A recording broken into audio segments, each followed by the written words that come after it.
정의란 개념은 참 오묘하고 독특하다. 영어 불어 사전을 뒤져봐도 번역할 길이 없다. 프랑스 작가이자 2008년 노벨 문학상을 수상한 르클레지오 작가가 한 말입니다. 정은 우리라는 공동체 안에서 감정적 공유의식과 가족 같은 결속력을 갖게 합니다. 하지만 이런 정문화는 양날의 검처럼 부작용도 존재해 가끔씩 어리석다고 느껴지기도 하는데요. 현재 베트남의 상황이 그렇습니다. 베트남이 또다시 한국의 은혜를 배응망덕으로 갚고 있다고 해서 화제를 모으고 있습니다. 하지만 대한민국의 한 축구 감독은 이런 은혜를 배응망덕으로 갚는 베트남에 나이스 굿바이라는 말을 남긴 채 감독직을 거절해 세간의 이목을 집중시키고 있다는데요. 자세히 알아보겠습니다. 팩트TV 팩트체크. 박항서 감독, 베트남에서 연봉 삭감 논란을 비롯한 여러가지 구설수가 있었음에도 불구하고 끊임없는 기부를 하며 감독 생활을 이어가고 있습니다. 응웬 수원푹 총리와 조국 전선 중앙위원회가 코로나19 극복에 인민들이 힘을 보태달라고 동참을 호소한 지난 3월 박 감독은 베트남 조국 전선 중앙위원회를 찾아 코로나19 극복을 기원한다며 흔쾌히 $5,000를 전달했습니다. 박항서 감독은 코로나19 퇴치를 위해 베트남에 도움이 되는 일이면 어떤 것이든 최선을 다해 돕고 싶다며 이 작은 기부가 고통받는 사람들에게 일부라도 도움이 될 수 있기를 바란다고 전했습니다. 이뿐만이 아닙니다. 최근 있었던 홍수 피해로 베트남 중부지방이 쑥대밭이 되자 박항서 감독은 $3,000를 기부했습니다. 박항서 감독은 호아이안 베트남 축구협회 사무총장 겸 노동조합 위원장과 함께 중부지방 수혜성금으로 사비 $3,000를 회원 및 선수단 직원들이 모은 성금 약 $1,350를 각각 전달했습니다. 이 자리에서 박 감독은 자신과 동료들의 작은 보탬이 중부지방 주민들의 어려운 극복에 도움이 되기를 희망한다고 전했습니다. 이같이 실력 좋고 정 많은 박항서 감독의 영향으로 작년부터 베트남에서는 한국 감독의 열풍이 거세게 불었는데요. 그 중에서도 베트남 축구팀 호앙아인 질리아는 이태훈 기술위원장을 1군 감독으로 선임했습니다. 베트남 프로축구 1부 리그에는 이미 정혜성 호치민 FC 감독과 이응실 비에텔 FC 감독이 팀을 이끌고 있었습니다. 이태훈 감독이 베트남 축구팀에 합류하게 되며 베트남 프로축구 1부 리그 무대에 한국인 감독은 3명으로 늘게 되었습니다. 베트남 축구 국가대표팀 박항서 감독의 성공 스토리가 축구 한류로 번지는 모양새였습니다. 이태훈 감독이 부임할 당시 호앙아인 질리아는 1부 리그 14개 팀 중 11위에 그치고 있었습니다. 최다 실점도 2위에 오를 만큼 조직력도 개판이었고 팀 분위기 또한 오합지졸이었습니다. 구단은 팀 분위기 쇄신을 위해 닌 감독을 경질하고 이태훈 기술위원장을 급히 1군 감독으로 임명했습니다. 당시 이태훈 감독은 팀이 힘든 상황에서 중책을 맡게 돼 부담감이 있는 것이 사실이다. 하지만 이미 동계훈련 때 팀에 합류해 선수들의 파악이 완료된 상황이기 때문에 곧바로 팀의 체질 개선을 시작할 수 있을 것 같다. 베트남 최고 명문팀을 이끈다는 사명감을 가지고 팀의 성적을 올리는데 최선의 노력을 다하겠다고 취임 소감을 밝혔습니다. 실제로 이태훈 감독은 하위권에서 개판치던 호앙아인 질리아를 상위권으로 올려놓는 또 한 번의 기적같은 코리아 매직을 보여줬습니다. 하지만 우리는 이미 베트남이라는 국가에 대해 경험해본 바 있습니다. 배은망덕의 국가라는 호칭이 괜히 붙은 게 아닙니다. 베트남을 먹여 살리는 한국을 배신하고 게이단렌에 가입해 친일 행보를 이어가며 예고도 없이 한국 국적의 비행기를 돌려보냈습니다. 태극기를 변형하는가 하면 대한민국의 사건 사고들을 언급하며 조롱했습니다. 이들이 대한민국에 이렇게 뒤통수 치는 것에 대한 근거로 제시한 것은 베트남 입국 금지로 강제 격리당하던 한국인이 베트남 전통 음식 반미를 빵조가리라고 불렀다는 다소 어처구니 없어 보이는 이유였습니다. 하위권 팀을 상위권으로 올려놓은 이태훈 감독 역시 베트남의 뒤통수 때리기로부터 자유로울 수 없었습니다. 최근 베트남 축구 V리그 V리그의 호앙아인 잘라이 감독이었던 이태용 감독이 소속팀에서 일방적인 해고 통보를 받아 논란이 되고 있습니다. 특히나 이태용 감독의 해고 통보가 어처구니 없는 것은 하위권 팀을 상위권으로 올려놨음에도 불구하고 리그 마지막 한 경기를 남겨둔 상태에서 구단 측의 일방적인 통보를 받아 리그를 마무리하지 못한 상태로 쓸쓸하게 퇴장했다는 것입니다. 통상적으로 한 경기가 남았으면 리그가 끝난 후에 거취를 결정하는 것이 일반적인 관례입니다.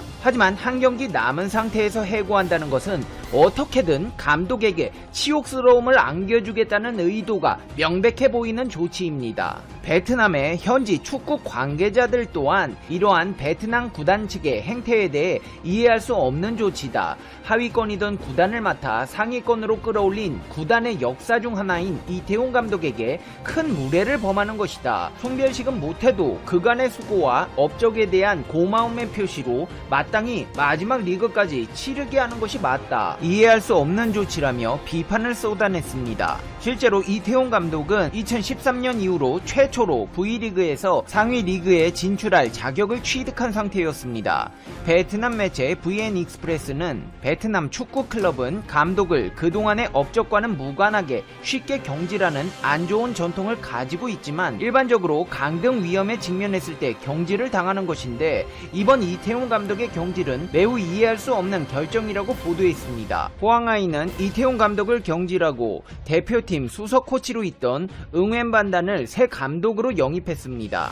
이태용 감독이 감독직을 내려놓자마자 팀은 대기록을 수립하는데요. 구단 창단 이후 사상 최초로 6연패를 기록한 것입니다. 호앙아인의 팬들은 구단에게 들고 일어나고 선수들의 사기가 떨어져 팀 분위기는 최악으로 치닫았습니다. 구단주는 아이쿠 이거 큰일났다. 이태용 감독이 실력이 좋아서 팀 성적이 좋았던 것이구나. 안되겠다. 이태용 감독에게 다시 감독직을 맡아달라고 부탁해봐야겠다는 파렴치한 제안을 하게 됩니다. 이 제안을 받은 이태용 감독은 나이스 굿바이 라는 말을 남긴 채 감독직을 거절합니다. 그리고 이 감독은 배신의 아이콘 베트남을 뒤로 한 채 캄보디아로 떠나기로 결정했습니다. 이 같은 베트남의 행보는 과거에 어떠한 공을 세운 것과는 무관하게 감독이 경질될 수도 있다는 것을 시사합니다.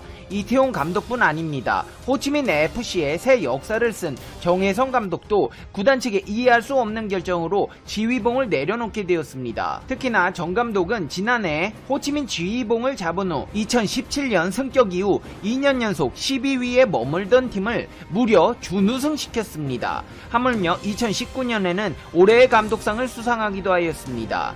리그컵에서는 사상 최고 성적인 4강에 올랐습니다.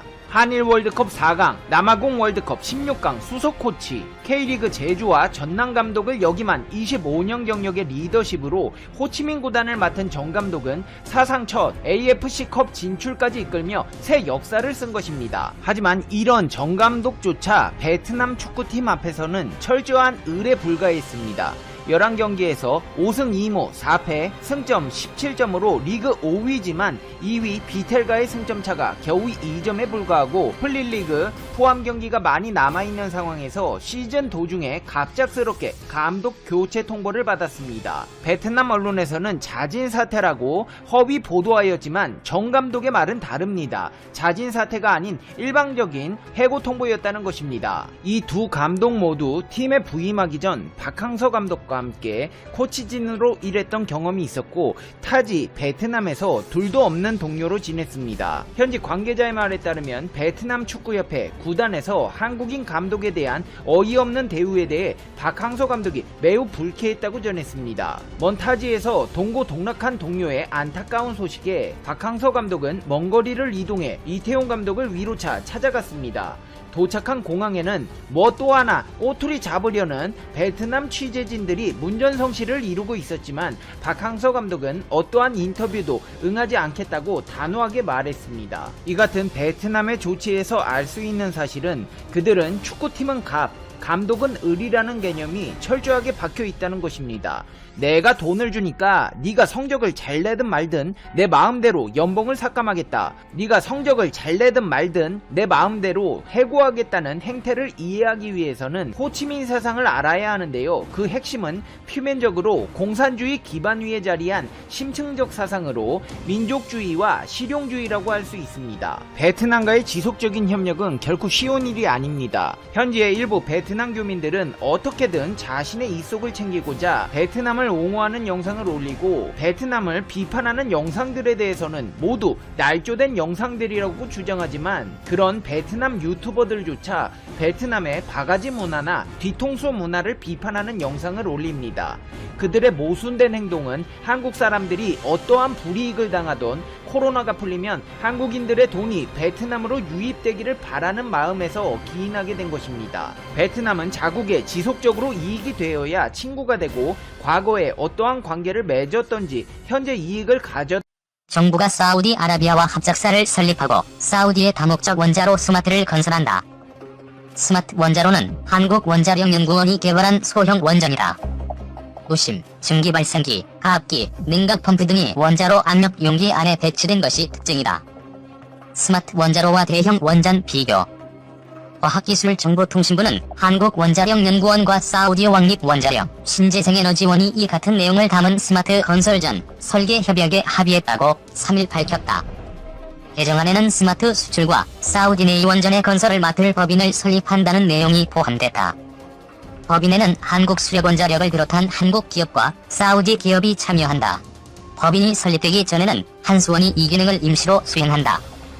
과기정통부는 스마트 첫 호기 건설 사업의 리스크를 줄이기 위해 사우디아라비아가 원전 건설과 운영 경험이 풍부한 한수원의 참여를 요청해 개정이 이루어졌다면서 한수원은 스마트 인허가, 사업 모델, 건설 인프라 구축, 제3국 수출 등을 위한 협의를 진행해 나갈 예정이라고 밝혔다. 또 한국과 사우디아라비아는 스마트 건설허가 심사 과정을 줄이고 수출을 촉진하기 위한 표준 설계인가 획득도 추진키로 협약을 맺었다. 협약에는 표준 설계 인가를 얻기 위한 한수원과 원자력연구원, 사우디 왕립원자력, 신재생에너지원의 역무 범위와 재원 분담 방안 등 내용이 담겼다. 최원호 거대 공공연구정책관은 이번 PPE 협약 개정과 표준 설계인가 협약 체결로 한수원의 사업 참여와 역할을 명문화하는 등 사업 추진 체계를 정비했다면서 한사우디 양국 협력의 기틀이 마련되며 스마트 사업 추진이 더 탄력을 받게 될 것이라고 밝혔다. 과학기술정보통신부는 17일 오스트리아 비엔나에서 사우디아라비아 왕립원자력, 신재생에너지원과 소형 원전 스마트 건설 사업 등 원자력 연구 개발 협력을 위한 양해 각서를 체결했다고 밝혔다. 스마트는 1997년부터 원자력연구원 등 국내 연구기관과 산업체가 협력을 통해 개발해 2012년 표준 설계 인가를 받은 다목적 일체형 소형 원자로이다. 양국은 이번 연구 개발 양해각서 체결을 통해 스마트 표준 설계 인허가와 원자력 안전 기술 협력, 공동연구센터 설립 등을 함께 추진하기로 했다. 스마트는 지난 2018년 원전 건설 전 설계 단계를 완료한 상태다. 스마트 건설 전 설계 사업은 2015에서 2018년까지 한국과 사우디가 총 1억 3천만 달러를 투자한 공동 프로젝트로 한국원자력연구원과 한전기술, 원전연료, 포스코건설, 두산중공업 등 국내 기업이 참여했다. 양국은 스마트 건설을 위한 준비 작업으로 올해 말 원자력 공동연구센터를 설립하기로 했다. 이후 설계 인가와 건설허가, 첫 호기 건설 등과 관련한 협력 사항을 구체적 논의를 진행하기로 했다. 문미옥 과기정통부 1차관은 이번 협력을 통해 스마트 인허가, 건설, 상용화, 고도화로 이어지는 기술 협력을 추진한다며 세계 소형 원전 시장 진출을 위한 한사우디 간 전략적 파트너십이 강화됐다고 말했다. 2. 한국은 탈원전인데 미국은 우주소 원전 가동 추진. 아랍에미레이트에 이어 중국 그리고 미국까지 지난 7월 각국이 앞다퉈 화성 탐사에 뛰어들며 우주를 무대로 한 기술 경쟁이 펼쳐졌습니다. 미국은 지난달 30일 화성 탐사 로버 퍼시버런스를 발사했습니다. 화성에서 미생물 흔적을 찾는 임무를 수행할 예정이죠. 인류 최초로 다른 행성의 토양, 암소 샘플을 채취해 안전히 보관하는 임무를 수행합니다. 회수는 다른 탐사선이 할 예정이죠. 미국은 이번 탐사를 통해 얻은 정보를 토대로 2030년대 화성 유인 탐사를 준비할 예정입니다. 만약 우주에서 스마트폰이 방전된다면 콘센트도 찾을 수 없을 땐 어떻게 충전해야 할까요? 사진 게티 이미지 뱅크. 생필품이 되어버린 스마트폰. 단순 통화만이 아니라 정보 검색, 게임, 음악 감상 등 다양한 것을 할 수 있습니다. 스마트폰 사용하는 분들이라면 누구나 한 번쯤은 배터리 문제로 고민해본 적 있을 겁니다. 스마트폰 배터리에 빨간 불이 들어오면 전전긍긍하게 되죠. 배터리 걱정에 다른 일은 손에도 안 잡힙니다. 그래도 우리가 두 발을 딛고 사는 지구는 좀 낫습니다. 우주가 아니라면 여러분이 사는 곳 주변에서 쉽게 콘센트를 찾아 충전할 수 있으니까요. 만약 여러분이 우주에 나갔다면? 그런데 스마트폰 배터리가 방전됐다면? 생각만 해도 앞이 캄캄해집니다. 우주에선 지구처럼 콘센트를 찾을 수 없습니다. 달, 화성엔 발전소도 없는데 당연히 콘센트가 있을 리 없겠죠. 콘센트도 없는데 어디서 전기를 얻을까? 인류는 지금까지 수많은 인공위성, 무인 탐사선, 로버 등을 쏘아 올렸습니다. 이들 중 일부는 발사 후 40년이 넘도록 작동하고 있습니다. 여러 발전 방법을 활용했기 때문이죠. 인공위성, 탐사선에 많이 활용되는 세 가지 동력원은 태양, 배터리, 방사성 동위원소입니다. 탐사선이 수행하게 될 임무에 맞춰 동력원을 적용합니다. 탐사선이 어디로 향할지, 그곳에 도착하면 어떤 임무를 수행하는지, 그리고 얼마나 오랜 기간 작동해야 하는지를 고려하죠. 영화 마션, 송 마크 와트니는 햇빛이 강하게 내리쬐을 때마다 열심히 태양 전지판을 꺼내 배터리를 충전했습니다. 모래먼지에 태양 전지판이 덮이면 발전 효율이 떨어지기 때문에 전지판을 열심히 닦아주는 것도 잊지 말아야 했죠. 사진 IMDb. 태양열 발전 많이 들어보셨죠? 지구 궤도를 도는 인공위성들은 태양 전지판을 날개처럼 펼쳐 전기를 얻습니다.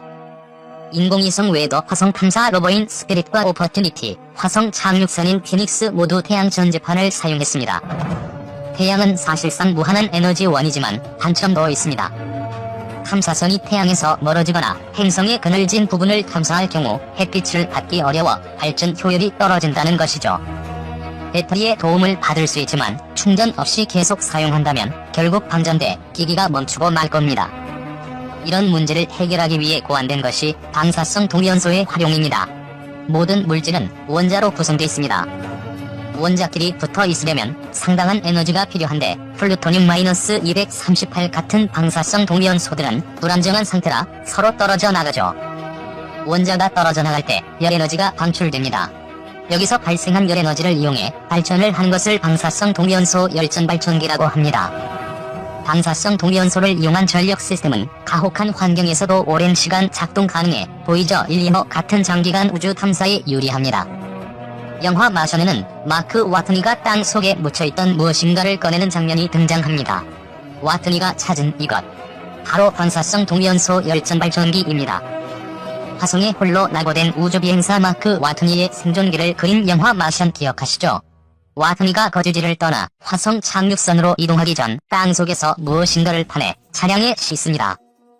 그리곤 이것 덕분에 차 안이 따뜻하게 유지된다며 좋아합니다.